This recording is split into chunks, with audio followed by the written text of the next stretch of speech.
later. The National Social Security Fund interest declared is above the 10 years average rate of inflation, which stood at 5.5% as at the end of June 2022. According to the fund, the rates are competitive in the market this year, given the economic shocks faced in 2020 that have continued to impact the global economy to date. Because we didn't invest in long-term bills, when we invest in long-term bills, we would have earned an interest of 18%. When we invest in short-term bills, we earned an interest of about 8-9%. The difference between 8-9% and 18% is the opportunity cost we lost, and that is about 94 billion shillings. Sorry, 98 billion shillings. That 98 billion shillings, if you add it to the 4.5 billion shillings, and you add it to our revenue, we would have been able to pay out at least an interest rate of 10.6%.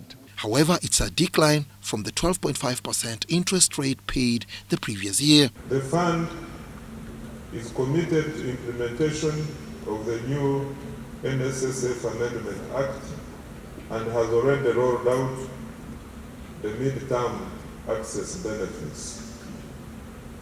In this regard, the fund has paid out mid-term access benefits for the first year running, amounting to over 443 billion to over 21,700 qualifying members in the just concluded financial year.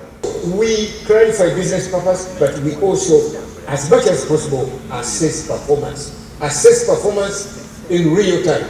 In NSSF, we have no performance appraisal, but we have good performance enhancement oversight. According to Richard Byerugawa, the Managing Director, NSSF, the fund has invested in short-term instruments whose returns are lower to provide for liquidity to pay eligible mid-term benefit to claimants. If you go to Temangalo, which is a little bit lower end of the market, you'll notice that we built actually more houses. We are building 550 houses. Which is a lot more than what we're doing in Lobo. So, depending on what the market is telling us, how many people are available, how many people are willing to pay for those houses, we will build according to them. So we do not do anything before we do market research. Other performance indicators show that the fund registered growth in its assets under management that increased by 11% from Uganda shillings 15.5 trillion to 17.3 trillion, and member contributions that increased by 9% from 1.3 trillion shillings to 1.48 trillion shillings. Dennis Igor and Juman Samba for you.